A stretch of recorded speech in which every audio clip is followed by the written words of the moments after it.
இருக்கக்கூடிய உபகதைகள், உதாரணங்கள் இவற்றை இலக்காக சொன்னேனால் இன்று ஞான கல்வி குளிதோண்டி குறைக்கப்பட்டுவிட்டது. சாதாரணமாக அது மக்களோடு இது யாருன்னா தொப்பிவரா போது மக்களோ கைசோட்டு போது மக்களோ தலையில கொஞ்சம் முடிய கூட வச்சா இப்படி சட்டந்தே இருந்த காலமே தவிர தத்துவத்தை சிந்திப்பதற்கு ஆட்கள் கிடையாது, தத்துவத்தை பேசுவதற்கு ஆட்கள் கிடையாது, தத்துவத்தை உணர்வதற்கு மக்கள் கிடையாது. இந்தே இருந்தால் கலிமாவை அறிவதாக செல்லம் உலகத்தை வந்து சொல்லவரும் பெரிய புரட்சி ஏற்பட்டதுதான். மக்கள் சமாதானமாக இருந்தது. முகம்மது எப்போதும் நான் நபி என்று சொன்னார்களோ, லா இலாஹ இல்லல்லாஹ் என்று சொன்னார்களோ, அப்பொழுதுதான் வாழை எடுக்காதவர்கள் எல்லாம் வாழை எடுத்தார்கள். புரட்சியை அரபு நாட்டிலே உருவாகியது, பெரிய கலகம் ஏற்பட்டது. இத்தகைய கலகமும் புரட்சியும் பிரச்சனையும் வெறும் ஆகவே நாம் இதை சொல்லக்கூடாது என்று இருந்தால் நபி அவர்கள் கலிமாவை சொல்லி இருக்க மாட்டார்கள். கலிமாவை சொல்வதன் மூலம் இத்தகைய புரட்சி எல்லாம் உருவாகும் என்பது அவர்களுக்கு நன்றாக தெரியும். புரட்சி உருவானால் பரவாயில்லை, கிளர்ச்சி ஏற்பட்டால் பரவாயில்லை, கருத்து போனால் அல்ல, உலகை போனால் அல்ல, சொல்வதை சொல்ல வேண்டும் என்று, உண்மையை உணர்த்த வேண்டும் என்று பெருமானார் ஸல்லல்லாஹு அலைஹி வஸல்லம் பயமில்லாமல் கலிமாவை உணர்த்தினார்கள் மக்கள். அந்த கலிமாவை உணர்த்தக்கூடிய மக்கள் இன்று இல்லை. மஸ்தான் சாஹிப் பாடல் என்பவுடன் எங்கோ இது மஸ்தான்களுக்குரியது, இதை நாம் பார்க்கக்கூடாது என்று பெண்கள் எல்லாம் புத்தகத்தை பையனிடத்திலே இருந்து வாங்கி பெட்டியிலே பூட்டி வைத்து வருகிறார்கள். அல்லது ஒரு ஞான பாடலை பையன் வைத்திருந்தால் படுவாரி படிக்க வழியா பைத்தியம் வந்த போகணும் என்று அந்த புத்தகத்தை வாங்கி வைத்து வருகிறார். யாராவது ஞான கருத்தை வெளியிட்டால் அடுத்த நாள் நோட்டீஸ் என்னென்று சரியத்துக்கு விரோதமான பேச்சு மக்கள் ஜாக்கிரதையாக இருக்க வேண்டும். இப்படி இருந்தால் ஞானம் எப்படி வளரப் போகின்றது? தலைப்பாக அறிந்து பெரிய தாய்களை வைத்து மூன்று சுப்பாக்களை போட்டு கையிலே லம்பா லம்பா நீண்ட தப்பிகளை எடுத்து ஊற்றி திரிந்தவரால் அவ்வாறு அறிந்து வர முடியாது. தொழுகை முந்தியதா கலிமா முந்தியதா என்பது இடத்திலே கேட்டால் என்னென்று பதில் சொல்வீர்கள்? கலிமாவால் முந்தியது, தொழுகை இரண்டாவது என்றுதான் சொல்வீர்கள். கலிமாவை பற்றி உனக்கு சரியான விளக்கம் தெரியாமல் இருக்கின்ற பொழுது இழப்பதனால நீ தொழில் என்ன பயன் இருக்கிறது அப்பா என்று இன்னும் நான் சொல்லவில்லை. இதற்கு முன்னே பொருள் சொன்ன நேரத்தில் ஒருவர் ஜமியத்தில் உலமாவுக்கு லெக்சர் எழுதியிருந்தார். ஞானம் இல்லாமல் தொழுவால் தொழுகை கூடாது என்று ரவுலவி சொல்லுகிறாரே, அப்படியானால் ஞானத்தை படிக்கின்றவர்களுக்கும் தொழாமல் தானே இருக்க வேண்டும் என்று. என்ன பலன் அவருக்கு கொடுத்ததோ எனக்கு தெரியாது. நான் சொல்லுவேன், ஒரு மனிதனுக்கு தொழுகை எப்பொழுது கடமையாகிறதோ அப்பொழுது அவன் கலிமாவை படிப்பதும் அவனுக்கு கடமையாகி விடுகிறது. எப்பொழுது தொழுகை கடமையாகிறதோ அதே போன்ற கடமைதான் லா இலாஹ இல்லல்லாஹ் முஹம்மது ரசூலுல்லாஹ்வினுடைய தத்துவத்தை ஒரு மனிதன் விளங்குவது. சாதாரணமாக ஸ்கூலிலே பாடசாலைகளிலே படிக்கக்கூடிய மாணவர்களை எடுத்துக் கொள்ளுங்கள். நீங்கள் கொழும்புக்கு செல்கின்றீர்கள், உங்களுடன் ஒரு கிறிஸ்துவ நண்பர் அல்லது ஒரு பிராமண நண்பர் சந்தித்து, தம்பி நீங்கள் யார்? நான் ஒரு முஸ்லிம், எந்த ஊர்? காத்தான்குடி. அப்படியானால் உங்களுடைய இறைவனை பற்றி ஒரு சில வார்த்தைகள் சொல்லுங்கள் பார்க்கலாம் என்றால், இறைவனை பற்றி நாம் எழுதி சொல்வோம், இதை அறிந்து வைத்திருக்கின்றோம். அவன் உருவம் இல்லாதவனாம், பிள்ளை குட்டிகள் இல்லாதவனாம் என்று உலமாக்கள் சொல்லுகிறார்கள். அதனால் எங்களுக்கு தெரியும் என்று சொன்னால் அவனை வாயடைக்க முடியுமா? உலமாக்கள் சொல்லுவதை ஒரு புறம் வைத்துவிட்டு நீ சொல்லப்பா ஆதாரம் என்னவென்று கேட்டால் நாம் என்ன ஆதாரத்தை சொல்ல முடியும்? படித்தவர்களை ஒரு புறம் வைத்துவிட்டு பாமரர்களால் எங்களிடத்திலே ஆவது, பாமரர்களிடத்திலே படித்தவர்கள் கேள்வி கேட்க வரமாட்டார்கள். ஒருவன் கேட்பதற்கு காத்துக் கொண்டிருக்கிறான். அவன் யார்? சக்கராத்து வர்க்கத்தின் போது ஹபீப் அஸ்ஸலாமு அலைக்கும். வலைக்கும் ஸலாம். யாரு நீங்க? நாம தான் ஆசாமி.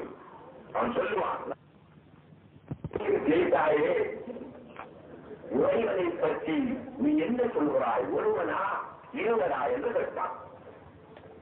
இவர் சொல்லுவாரு, ஒருவனை காரணமாகி வச்சிருக்கோம். ஒருவனா? அப்படியானா ஒரு ஆதாரம் சொல்லுவார் என்பான். இவர் சொல்லுவார், ஆதாரம் வேற ஒன்றும் தெரியாது. எங்க ஊர்ல ஆத்தாமூர்ல நிறைய உலமாக்கள் இருந்தாங்க. ஒவ்வொரு ஆக்களும் ஜிம்மாவிலே அடி சொன்னாங்க, மலையிலையும் சொன்னாங்க, அந்த கூட்டத்திலையும் பேசினாங்க, இந்த கூட்டத்திலையும் பேசினாங்க. ஒரே வந்து நாங்க நம்பி இருக்கோம். அது உனக்கு ஆதாரம் தெரியாதா? எனக்கு தெரியும். அப்படியானால் நீ விசுவாசி அல்ல. ரெண்டு தெய்வம் என்று நீ சொல்ல மாட்டார். அவன் சொல்லாவிட்டால் ஒன்று என்பதற்கு ஆதாரத்தை சொல்லும். நானும் நம்பிக்கொண்டு போகிறேன் என்று சொல்வான். இவர் ஆதாரம் சொல்லவில்லை, ஆனால் அவன் சொல்வதை ஏற்றுக்கொள்ள வேண்டும். இரண்டங்களை ஏற்றுக்கொண்டவுடன், தம்பி நான் ஆசாமி என்று சொன்னதல்லவா, நான் ஆசாமி யாரு தெரியுமா? இபிலீஸ். என்னுடைய நோக்கம் ஒன்னை இரண்டென்று சொல்ல வைக்க வேண்டும் என்பதுதானே தவிர உன்னுடன் இரண்டாவாரம் பண்ணிக் கொண்டிருப்பது என்னுடைய நோக்கம் அல்ல. என்னுடைய நோக்கம் நிறைவேறிவிட்டது, நான் போய்விடுகிறேன் என்று சொல்வான். இந்த இபிலீஸ் ஒவ்வொரு நபரிடத்திலும் சக்கராத்து வர்க்கத்தின் வந்துதான் ஆகுவான். கேட்பான், விடை யாரால் சொல்ல முடியும்? இந்த உலகத்திலே ஆதாரபூர்வமாக அல்லாஹ் ஒருவன் தான். அல்லாஹ்வுக்கும் மனிதனுக்கும் இடையிலே உள்ள தொடர்பு இதுதான். அல்லாஹ் என்பதும் சிருஷ்டி என்பதும் இன்னதுதான் என்று விளங்கியவர்கள் தான் ஆதாரத்துடன் பேசுவார்கள். ஆதாரத்துடன் தான் அவரிடத்திலே பேச வேண்டும். அவனுக்கு எத்தனையோ பிள்ளைகள் இருக்கிறார்கள். சேப்பானுக்கு இபிலீஸ். என்னை போன்ற ஒரு சாதாரண மனிதன் சக்கராத்து வருஷத்திலே இருக்கும் பொழுது இபிலீஸ் வரமாட்டான், தலைவர் வரமாட்டான். அவன் சேனைகளிலே ஆரோ நடப்பேசிகள் என்று ஆர்வத்தை இருப்பான். அவனை கூப்பிட்டு இங்கே வா, ரவுமோதி என்றால் தனவாதிக்கார ஆளை போய் தள்ளி போடுவான். எங்களுடனே அவன் வருவான், மெல்ல மெல்ல வருவான். பலமான ஆள் தேவையில்லை, நம்மை போன்றவர்களை தட்டுவது. வந்து சின்னது குரலி வைத்தவுடனே பதில் சொல்லுகிறாரு. அவர் இருந்தால் சரி என்றுதான் தம்பி ஏற்றுக்கொள்ள வருகிறீர்கள். பெரியாக்கள் அவளியாக்கள் போன்றவர்கள், ஜீலானி போன்றவர்கள், சுல்தானன் ஆரிமீன் போன்றவர்களா இருந்தால் சின்னாக்களை கூப்பிட்டு சொல்ல மாட்டான். சொல்லுவான், பெரிய ஆசாமியில நிலைமை மோசமா இருக்குது, அவர்கிட்ட போய் சமாச்சாரத்தை முடிக்க வரும், அது உங்களுக்கு முடியாது, நான் போய் வருகிறேன் என்று பெரியவர் தான் வருவார். வந்தால் அவரை விட பெரியவனாக இவர் இருந்தால் அவர் தோல்வி கண்டு போய்விடுவார். இவரை விட பெரியவனாக அவர் இருந்தால் இவர் தோல்வி கண்டு நிலை இரண்டு தெய்வம் என்று சொல்லக்கூடிய ஒரு நிலை உருவாகிவிடும். அந்த நிலை எங்கள் அனைவருக்கும் ஏற்படக்கூடாது. நாம் மூமியாக வாழ்ந்து மூமியாக மரணிப்பதா இருந்தால் ஈமான் என்றால் என்ன, எங்களுடைய இறைவன் என்றால் யார், அவனுக்கும் எங்களுக்கு இடையிலுள்ள தொடர்பு என்ன என்பது போன்ற விளக்கங்களை உலமாக்களிடத்திலே கேட்க வேண்டும். உலமாக்களின் நிலைத்தான் சொல்ல வேண்டும். எமனிலே 1000 பேர் இஸ்லாத்திலே வந்தார்கள். பகதாதிலே 1550 வந்தார்கள்.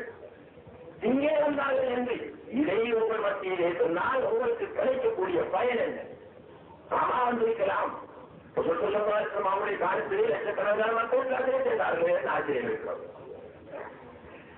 உங்களிடத்திலே கலிமாவை பற்றி அறிந்திருக்கிறதா? கலிமாவை பற்றி சற்று சொல்லுங்கள் பார்க்கலாம். 5 நிமிடம் கலிமாவை பற்றி சொல்லுங்கள் பார்க்கலாம். சொல்ல தெரியாது. கலிமாவை பற்றி தெரியாமல் காலமெல்லாம் வணங்கினால் அதனால் கிடைக்கக்கூடிய பயனுள்ள சகோதரர்களே பயனற்ற வணக்கமாகிவிடும். அதனால் ஞானம் இல்லாதவர்கள் ஞானத்தை படித்த பின்புதான் வணங்க வேண்டும் என்ற கருத்தை சொல்லக்கூடாது. 15 வயது முதல் வணக்கத்தை தவறாமல் செய்து வர வேண்டும். 5 தொழ வேண்டும். மற்ற நன்மையான கர்மங்களை செய்ய வேண்டும். இவற்றை செய்வதோடு இறைவனை பற்றிய ஞானத்தையும் நீங்கள் தெரிந்து கொள்ளுங்கள். ஞானம் இல்லாத கல்லாத கல்வி எல்லாம் கற்றும் உயர் ஞான கலை இல்லாருக்கு இன்ப நிலை ஏதோ மனோன்மையே என்று மக்கான் தாய் பாடி காட்டுகிறார். கல்லாத கல்வி எல்லாம் கற்றும் உயர் ஞான கலை இல்லாருக்கு இன்ப நிலை ஏதோ. எத்தனை கிதாபுகளை புரட்டினாலும் சொல்லலாம், குர்ஆனின் தஃசீர்களில் எத்தனை புரட்டி பார்த்தாலும் சொல்லலாம், ஞான கலை அவரிடத்திலே இல்லையானால் எந்த பயனும் கிடையாது. அவர் செய்யக்கூடிய வழக்கத்திலே அவர் ருசியையும் பெற்றுக்கொள்ள முடியாது. ஆகையினால்தான் ஞான கலையை பற்றி நான் உங்களுக்கு வலியுறுத்தி சொல்லிக் கொள்ள விரும்புகிறேன். என்னுடைய பேச்சு முடிந்துவிட்டது. இரண்டாவதாக 5 நிமிடத்திற்குள்ளாக ஒரு விவரத்தை சொல்லி முடித்துக் கொள்கிறேன். ஃபாரூக் மௌலவி அவர்கள் பேசக்கூடிய நேரத்தில் நபியுல்லாஹி ஸல்லல்லாஹு அலைஹி வஸல்லம் அவர்கள் இஸ்கலியமாகவில்லை என்று சொன்னார்கள். அந்த பேச்சு பேசும்பொழுது நான் இங்கே இருக்கவில்லை. மதிப்புக்குரிய எம்பி அவர்கள் பேசக்கூடிய நேரத்தில் ஃபாரூக் மௌலவி அவர்கள் நபிகள் நாயகம் ஸல்லல்லாஹு அலைஹி வஸல்லம் இஸ்கலியமாகவில்லை என்று பேசினார்கள். அது தவறு என்று சொன்னார்கள். ஏன் என்று கேட்டபொழுதோ நபியுல்லாஹி ஸல்லல்லாஹு அலைஹி வஸல்லம் அவர்களுக்கு நுத்ஃபா பை இந்திரிய பை நிரம்பியதால் சில நேரம் இந்திரியம் வழியாகி இருக்கிறதே, அப்படி இருக்கும் பொழுது இஸ்கலிதமாகவில்லை என்று எப்படி சொல்ல முடியும் என்று கேட்டார்கள். உண்மைதான் நபிகள் நாயகம் ஸல்லல்லாஹு அலைஹி வஸல்லம் அவர்களுக்கு சில நேரங்களிலே பின்திராயில் அவுஹயத்தில் மணி நுத்ஃபாவினுடைய பைகள் நிரம்பியதன் காரணத்தினால் நுத்ஃபாவை வந்திருக்கிறது. ஆனால் ஃபாரூக் மௌலவி அவர்கள் சொன்னார்கள் நபிகள் நாயகம் ஸல்லல்லாஹு அலைஹி வஸல்லம் அவர்கள் இஸ்கலிதமாகவில்லை என்று. இஸ்கலிதம் என்ற சொல் நித்திரையோடு சம்பந்தப்பட்டதை தவிர விழிப்போடு சம்பந்தப்பட்டதல்ல. நபிகள் நாயகம் ஸல்லல்லாஹு அலைஹி வஸல்லம் அவர்கள் உறங்குகின்ற பொழுது அவர்களுக்கு இஸ்கலிதம் ஏற்பட்டதே இல்லையா? ஆனால் அவர்களுக்கு இந்திரிய வழியாக இருக்கிறது, ஒளிப்பிலே வழியாக இருக்கிறதே தவிர நித்திரையில் வழியாகவில்லை. அதைத்தான் ஒரு பெரியார் சொல்லி காட்டுகிறார். لم يحترم قط طه متنبدا وما تذاهب عسلندي مدى الزمن. பெருமானார் ஸல்லல்லாஹு அலைஹி வஸல்லம் அவர்கள் முத்தலகன்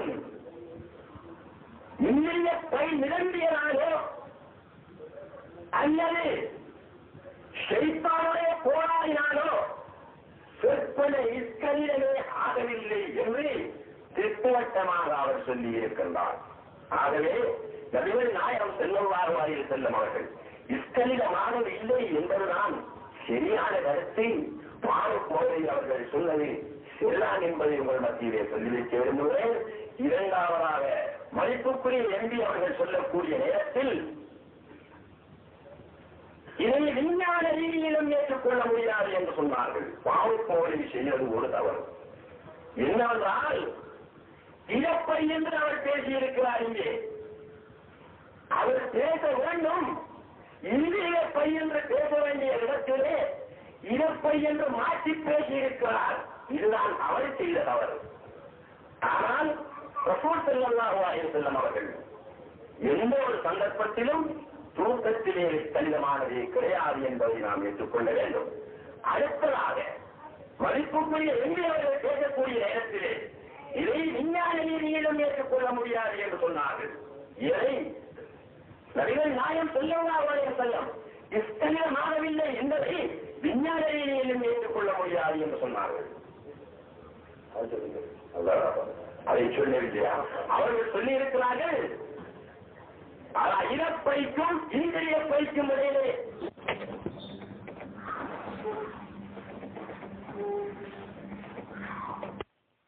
இப்போது எம்பி அவர்கள் சொன்னதிலே ஒரு வகையில் தவறுண்டு, ஃபாரூக் மௌலவி அவர்கள் சொல்லும் பொழுது இந்த சொல்லை மாற்றி சொன்னதிலே ஒரு வகையில் தவறு இருக்கிறது.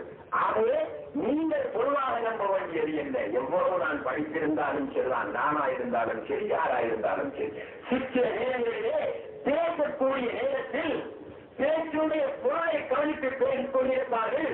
தங்களுடைய வாயிலிருந்து வெளிவரக்கூடிய சொல் அமைப்பு வழங்காமலும் போவதுண்டு. அல்லாஹ் கூறினார் என்று சொல்லக்கூடிய இடத்திலே நாயகம் கூறினார்கள் என்று சொல்வதுண்டு. இப்படியும் ஏற்பட்டு விடுவதுண்டு. அந்த அடிப்படையிலே பாதுகாப்பு மோடி அவர்களுக்கு இந்திய பை என்ற சொல் இறப்பை என்ற சொல்லால் அவருடைய வாயிலிருந்து வெளியாக இருக்கலாம். எப்படி வெளியாக இருந்த போதிலும் ரசூல் ஸல்லல்லாஹு அலைஹி வஸல்லம் சொற்களை கடினமாகவில்லை. அவருடைய நுத்ஃபா பை நிரம்பியதாலோ அல்லது பலாவதி ஷைத்தான் அவர்களோடு விளையாடியதனாலோ அவர்களுடைய நிஷ்கரியமாகவில்லை என்பதை நாம் வழங்கிக் கொள்ள வேண்டும். அன்புள்ள சகோதரர்களே, இவ்வளவு நேரமாக நீங்கள் அமைதியாக சிறப்பிக்கும் முகமாக நபியுல்லாஹி ஸல்லல்லாஹு அலைஹி வஸல்லம் அவருடைய வரலாற்றையும் அவருடைய தத்துவங்களையும் கேட்டு தெரிந்து கொள்ள வேண்டும் என்ற நோக்கத்தோடு இருநேர்மறை கால் அழைத்து நின்று கொண்டிருந்தீர்களே சகோதரர்களே, அதற்காக உங்களுக்கு என்னுடைய நன்றியை நான் தெரிவித்துக் கொள்கின்றேன். இரண்டாவதாக மதிப்புக்குரிய இந்தியாவில் பேசக்கூடிய நேரத்திலே முஸ்லிம்களுக்கென்று ஒரு மிஷனரி வேண்டும் என்பதை வலியுறுத்தி சொன்னார்கள். அவர்கள் இதற்கு ஒரு சில மாதங்களுக்கு முன்னால் என்னும் அதை பற்றி வலியுறுத்தி சொல்லியிருக்கின்றார்கள். முன்னாள் பிரதமர் திருமதி சுனியாவை பண்டாரநாயக்காவுடைய ஆட்சி காலத்திலே லிபியா தேசத்திலே இருந்து பெரும் தொகையான பணம் இலங்கை அரசாங்கத்துக்கு அனுப்பப்பட்டிருக்கிறது முஸ்லிம்களுடைய மிஷனரிக்காக. திருமதி சுனியாவை பண்டாரநாயக்கா அவர்கள் அந்த பணத்தை திருப்பி அனுப்பினார்கள். காரணம் காட்டினார்கள், முஸ்லிம்களுக்கு என்று ஒரு மிஷனரி கிடையாது என்று பணத்தை திருப்பி அனுப்பிவிட்டார்கள். எத்தனையோ கோடிக்கணக்கான ரூபாய்கள் அந்த பணம். முஸ்லிம்களுக்கு கிடைக்க வேண்டிய பணம் கிடைக்காமல் போய்விட்டது. இன்று இந்த காத்தான்குடியிலே ஒரு மிஷனரி இருந்தால் காத்தான்குடியிலே ஒரு ஏழை குமரை நாம் பார்க்க முடியாது, பிச்சையற்றவர்களை காண முடியாது, குடிசையிலே பசியோடு வாழக்கூடியவர்களை நாம் பார்க்க முடியாது. இது அரசாங்கத்திடமிருந்து நாம் ஒரு எம்பியின் மூலமாக எத்தனைய உதவிகளை பெற முடியும் ஒரு மிஷனரி இருந்தால். இந்த மிஷனரியை காத்தான்குடியிலே ராமகிருஷ்ண மிஷன் இருக்கிறது, கொழும்பில் இருக்கிறது, மட்டக்களப்பில் கல்லடியில் இருக்கிறது, இன்னும் எத்தனையோ ஊர்களிலே இந்தியாவில் இருக்கிறது மற்றும் பல பாம்பாயில் இருக்கிறது. இப்படி பல பல இடங்களிலே பல பல ஊர்களிலே இருக்கிறது.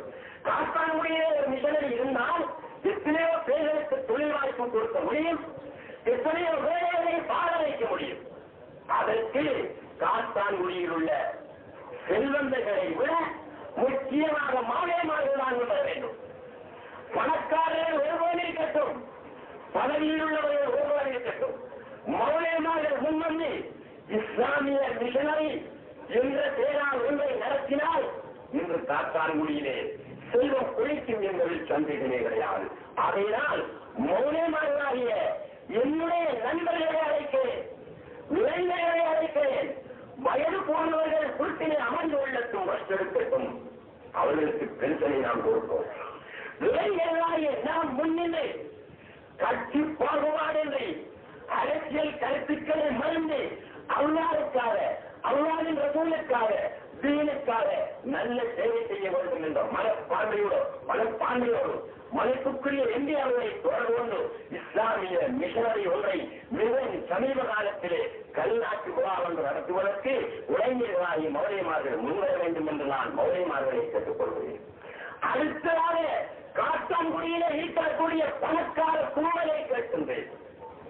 இன்று காத்தான்குடி காயல் பட்டணத்தை போன்று என்று மதிப்போடு பெருமையோடு சொல்லிக் கொள்கிறோம். காயல் பட்டணத்தில் இஸ்லாமிய மாதாந்த பத்திரிகை எத்தனை வெளியாகும்? 10க்கும் மேற்பட்ட பத்திரிகை காயல் பட்டணத்தில் இருந்து மட்டும் வெளியாகும். அதிலே தரமான பத்திரிகைகள் சுராஜ் காயல் பட்டணத்தில் இருந்து வெளியாகக்கூடியது, காயல் பட்டணத்தில் இருந்து வெளியாகக்கூடியது. அதைவிட சிறப்பால் பொருளாதாரத்தால் முஸ்லிம்களால் உயர்ந்த இந்த காப்பமானதில் எத்தனை இஸ்லாமிய பத்திரிகைகள் மாதத்திலே வழியாக சொல்லுங்கள் பார்க்கலாம். சில நாட்கள் மில்லத்து கையிலே இருந்தது, அது போய்விட்டது. எந்த பத்திரிகை நிரந்தரமான பத்திரிகையாக காத்தான்குடியே இருக்கிறது. உங்கள் வாதிப்பதற்கென்று இஸ்லாமிய பத்திரிகைகள் இருக்கிறது. மௌலிமார்கள் நிறைய இருக்கிறார்கள் காத்தான்குடியில். அவர்கள் ஒன்று சேர்ந்து பத்திரிகை நடத்துவதாக இருந்தால் பொருளாதாரம் வேண்டுமே. மௌலியுடைய நிலை என்ன தெரியுமா? 50 வருஷம் உழைக்கின்றால் சைக்கிளான வாங்குவதற்கு இருக்கிறார் மௌலி. காரணம் என்ன? ஸ்கூலிலே கிடைக்கக்கூடிய சம்பளத்தை கொண்டு தனது குடும்பத்தையே சரியாக நடத்திக் கொள்ள முடியாத ஒரு நிலை மௌலியுடைய நிலை. அப்படி இருக்கும்போது ஆயிரக்கணக்கான ரூபாய்களை செலவிட்டு சொந்த பணத்தை கொடுத்து பத்திரேயும் ஆட்சித்து வெளியிட வேண்டும். ஆகவே பணக்கார கும்பல்களை கேட்கின்றேன், உங்களுடைய வீட்டிலே பக்குவமாக கூட்டி சாம்பிராணி போட்டுக் கொண்டிருக்கின்றீர்களா பணம்? அந்த பணத்தை அல்லாவுடைய பாதையிலே எடுத்து ஒரு சில மௌலிமார்களை தேர்ந்தெடுத்து தம்பிவாரே இங்கே வாருங்கள், இதோ பணம் இருக்கிறது புரியுங்கள், ஒரு பத்திரிகையை நடத்துங்கள், இஸ்லாமிய பத்திரிகை என்று ஏன் இந்த பணக்காரர்கள் சொல்லாமல் இருக்கிறார்? சூறாவளியின் சந்தர்ப்பத்தின் போது வெளி ஊர்களிலே இருந்து ஆயிரக்கணக்கான மக்கள் பொருட்களையும் பணங்களையும் இங்கே கொண்டு வந்து கொட்டினார். காத்தான்குடியில் இருக்கக்கூடிய ஒரு பணக்காரன் எத்தனை ரூபாயை வாங்கி கொடுத்தான் சிந்தனை பண்ணி பாருங்கள். அல்லது காத்தான்குடியில ஏற்பட்ட ஒரு நிலை மன்னாரில் ஏற்பட்டால் காத்தான்குடி மக்களாக நாம் லோயரிலே சாமான்களை ஏற்றிக் கொண்டு போய் கொடுப்போமா? அந்த மனிதனை எந்த இடத்திலே இருக்கிறதா? இல்லையே தவறுகளே. ஆகவே நான் சொல்லுகிறேன், உங்களுக்கு சலுன்னையோ மயிலினாய் பணக்காரர்களே, உங்களுக்கு இறைவன் தந்திருக்கக்கூடிய ஒவ்வொரு சனத்திற்கும் நீங்கள் பதில் சொல்லிப்பாராக வேண்டும். ஒவ்வொரு சனத்தை பற்றியும் இறைவன் கேட்பான். சந்தர்ப்பத்தின் போது தேவை ஏற்படும் பொழுது ஏனப்பா அந்த பணத்தை சேராமல் இருந்தாய் என்று நிச்சயமாக கேட்பான் சகோதரர்களே. இதனால் நம்ம ஊரில் உள்ள பணக்காரர்கள் கொடுக்காமல் இருக்கிறார்கள், சேவை செய்யாமல் இருக்கிறார்கள் என்பது கருத்தங்கள். சேவை செய்கிறார்கள், செலவிடுகிறார்கள், போதாது 1000 செய்ய வேண்டிய இடத்தில் 5 ரூபாய். மௌலா இஸ்லாம் வருகின்றார், நான் முஸ்லிம். யாரப்பாரு? மௌலா இஸ்லாம் தான். மௌலா இஸ்லாம் தான் என்னை அலட்சியப்படுத்துகின்ற மௌலா இஸ்லாத்தை அவனை அழைத்து தந்த ஒரு பணக்காரத்திலே இவருக்கு ஒரு லிஸ்ட் வசூல் பண்ணி கொடுப்போம் போடுங்கள் என்றால் அவன் லட்சாதி வரியாக இருக்கிறார். 5 ரூபாய் எழுதுகிறார். அல்லாவுக்காக கொடுக்கிறான் 5 ரூபாய். நான் முஸ்லிம் என்றவன் பரம்பரை முஸ்லிமோட மதிக்கப்பட வேண்டியவன். நீ முஸ்லிம் என்றவன், மௌலா இஸ்லாம் என்றவன் பரம்பரை முஸ்லிமோட மதிக்கவும் கௌரவிக்கப்பட வேண்டியவன். அவருக்கு சித்திக் ரலியல்லாஹு யார்? முதலாவது கலீஃபா. அவர் யார்? மௌலா இஸ்லாம். இரண்டாவது கலீஃபா யார்? Umar ibn Khattab. அவர் யார்? மௌலா இஸ்லாம். மூன்றாவது கலீஃபா உஸ்மான், அவரும் மௌலா இஸ்லாம். நான்காவது கலீஃபா யார்? அலி இப்னு அபீ தாலிப், அவரும் மௌலா இஸ்லாம். மௌலா இஸ்லாம் சமூகத்திலிருந்து ஒதுக்கப்பட வேண்டும் என்றால் அந்த 4 பேர்களும் ஒதுக்கப்பட வேண்டும் அல்லவா? முஅஸ்ஸின்மார் சமூகத்திலிருந்து ஒதுக்கப்பட வேண்டும் என்றால் பிலால் அவர்களும் ஒதுக்கப்பட வேண்டும். இன்னொரு சபையிலே முஅஸ்ஸினுக்கு முதலிடம் இல்லை, மௌலா இஸ்லாமுக்கு முதலிடம் இல்லை. பணக்காரர் வந்தால் வாங்க எவ்வளவு நீங்க இஸ்லாம் அழைக்கும் பாங்க சரியா உள்ளூட்டு நிறைய அடியை கொண்டு வச்சிருவாங்க. அங்கே மௌலா இஸ்லாம் வருகிறார், அங்கே ஒரு முஅஸ்ஸின் வருகிறார் என்றால் போயினாரா கொஞ்சம் அங்க அவரு இங்க மௌலா இஸ்லாமா கொஞ்சம் அங்க சாப்பாடு முஅஸ்ஸினை பற்றி நான் ஸல்லல்லாஹு அலைஹி வஸல்லம் என்று சொன்னார்கள். அல் முஅஸ்ஸினூன அஸ்வரு ஆலாக யௌமல் கியாமா. மௌலிமார்களை விட, பணக்காரர்களை விட, பதவியில் இருப்பவர்களை விட, செல்வந்தர்களை விட கியாம நாளையிலே கணித்து உயர்ந்தவர்களாக இருப்பார்கள் முஅஸ்ஸின்மார்கள் என்று நாயகம் ஸல்லல்லாஹு அலைஹி வஸல்லம் சொல்லி காட்டினார். அனைவரை விட உயர்ந்தவர்களாக இருப்பார்கள் என்று முஅஸ்ஸின்மார்களை பற்றி சொல்லி காட்டினார்கள் பெருமானார் ஸல்லல்லாஹு அலைஹி வஸல்லம். இதை விளங்காமல் என்று முஅஸ்ஸின்மார்கள் கீழ்த்தரப்படுத்தப்படுகிறார்கள், மௌலா இஸ்லாமில் ஆதரிக்கப்படுகின்றார்கள். ஆகவே அன்புள்ள சகோதரர்களே, நேரம் நெருங்கிவிட்டன என்று சொல்லும்